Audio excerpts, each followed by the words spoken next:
Hello there, folks.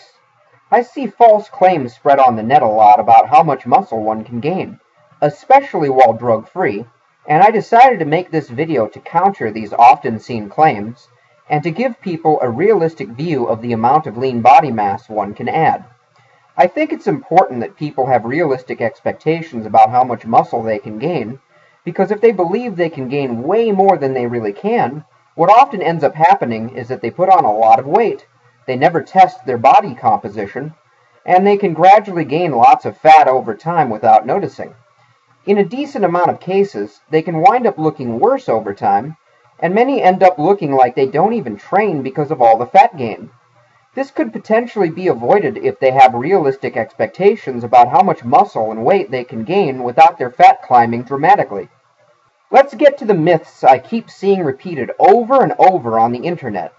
I've seen these myths uttered by multiple highly respected people in the fitness industry.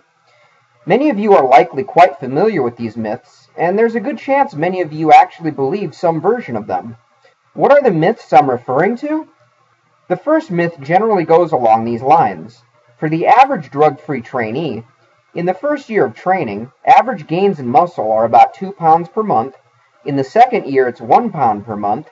In the third year, it's half a pound per month, continuing on at a rate that's halved each year until the gains end at about 50 pounds of pure muscle gained. There are other versions of this myth that I see that project numbers more optimistic than that, but they go along similar lines of thought. The second myth is very similar, and it states that the average muscle gain for the average drug-free trainee in the first year of consistent weight training is 20 pounds, 10 pounds in the second year, 5 pounds in the third year, continuing each year after that by the same 50% less number, ending in a lifetime muscle mass gain of about 40 pounds at the peak of muscle gain. These myths are right in line with what many guys claim who have been weight training for many years. Anecdotally, I'd say the average claimed by guys in this group is about 40 to 50 pounds of muscle gained. Interestingly enough, though, many of these guys who claim 40 to 50 pounds of pure muscle don't even look like they train based on the appearance of their bodies, and they don't tend to look too big either. Many others look somewhat trained, but don't look like they've ever seriously trained to even the general public going by their appearance. Yet at the same time, bodybuilders who are champions in the stricter drug-tested bodybuilding organizations tend to say over and over like a broken record things like, "I took 10 years to add 20 pounds since I started." And in many cases, these guys are competing at less than 10 pounds above the weight they were at many years ago when they first stepped on stage. Yet they look pretty much jaw-droppingly muscular. So what gives? Why the large discrepancy in the numbers?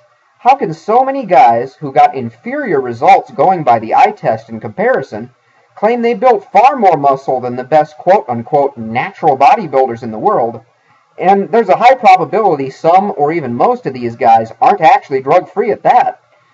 The reality is that most all these guys claiming these gains of, say, 40 pounds of pure muscle actually really did gain 40 pounds. 40 pounds of total body weight, that is. And they are counting gained fat and water weight as muscle. The reason they gained the 40 pounds had little to nothing to do with training, and was largely or solely due to being in a calorie surplus for an extended period. This is completely unimpressive, and a fair percentage of the general population in the US do this by accident over the years without spending even 1 minute in the gym. And of the guys who claim the 40-pound muscle gains, the composition of the gains can often actually go something roughly along the lines of 20 pounds of lean mass added and 20 pounds of fat mass added. Assuming a fairly average stat line for, say, a 20-year-old starting out, this kind of fat gain coupled with this kind of lean mass gain won't drive the body fat percentage up by a dramatic amount, and I could see why many wouldn't notice the fat gains because of that, and also the fat gradually increasing over the years slowly enough so that they don't notice it. Also, keep in mind that a lot of what comprises lean mass isn't actually muscle tissue, but rather a combination of other things, water weight being one of them, bone weight being another. Lean mass is all mass in the body that isn't fat mass. Even many highly respected people in the fitness industry who are smart enough to know that total weight gain doesn't take into account body composition either seem to forget lean body mass is largely comprised of stuff that isn't muscle tissue, or they never learned it going off what they say. Many use the terms muscle and lean body mass as if they are the exact same thing, but they are not. For the guy who gains 20 pounds of lean mass in the course of a 40-pound weight gain, in many cases perhaps only around 10 pounds of the 20 pounds of lean mass gained is actual muscle tissue. Many of the guys claiming 40-pound muscle gains actually gained only roughly around 10 pounds of muscle. The 40-pound of muscle gain claim in these cases is a hell of an inflation from reality, and I see this kind of thing all the time.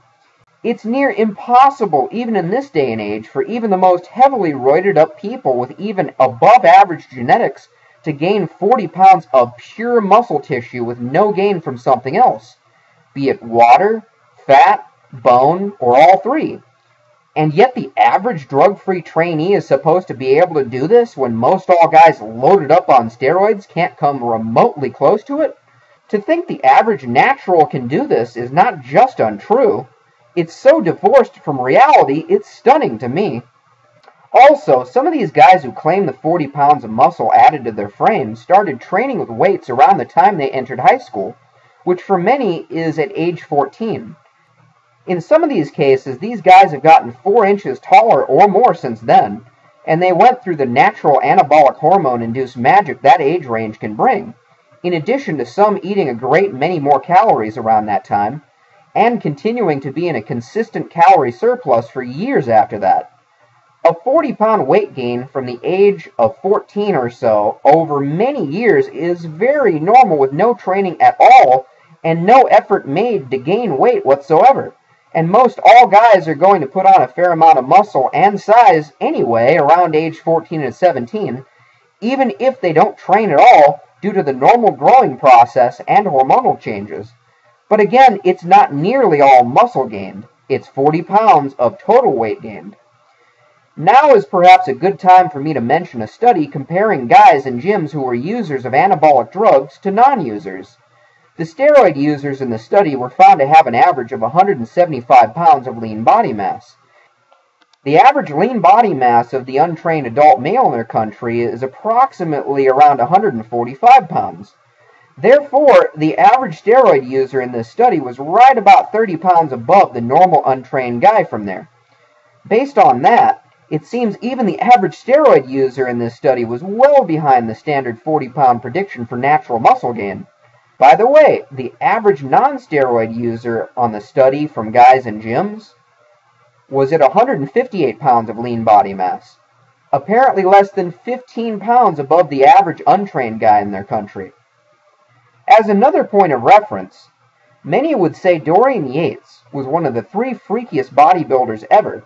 Some might say he was the freakiest mass monster ever, and many might say he represented close to the ultimate combo of genetics, determination, and extreme doses of steroids, testosterone, growth hormone, and insulin. And yet Dorian put on around 70 pounds of lean body mass in about 10 years leading up to around his peak form. Let that sink in, folks. Dorian Yates, one of the ultimate mass monsters of all time and on loads of drugs for years, didn't beat the standard prediction for lifetime lean mass gain by the average guy not on steroids by all that much in about that 10-year time frame. Yet we are supposed to believe that given average progress and height for a guy not on anabolic drugs, he can get to within 30 pounds or so of Dorian as far as lean mass goes? Keep in mind, he could get to around 300 pounds in the off-season, and he was still defined by normal standards. So, a drug-free gym rat getting average results can hit about 270 pounds without getting fat and resembling a tub of lard? And what about the natural genetic freaks on no drugs getting way above average progress in muscle built without fat gain? I guess they're supposed to be able to get about as big as a peak off-season Dorian or Ronnie Coleman, all while staying drug-free with low body fat levels if they just stay consistent in the gym for years? What a joke! It's not at all in line with either what the research or the anecdotal evidence says, and it's absurdly out of touch with reality. If it was really true, we should have already seen genetic freak bodybuilders around average height and on mega doses of drugs step on stage at around 400 pounds at a very low body fat level. But nothing remotely close to that has ever been seen. Even Ronnie Coleman was over 100 pounds short of that. As yet another point of comparison to show how truly off base many are with their muscle gain claims, I had results as a bodybuilder that had many practically screaming, "Steroids!" I've been able to build the body you see before you, and I did it while being less than 15 pounds of lean body mass above where I was at on my 18th birthday from the points in time when these photos of me were taken. Based on the visual differences I've shown over time, many don't seem to even believe that kind of progress is even possible without anabolic drugs because the progress is abnormally high in their view.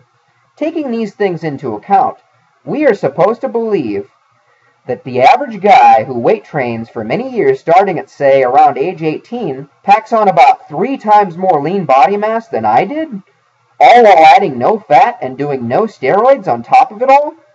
It doesn't pass the eye test.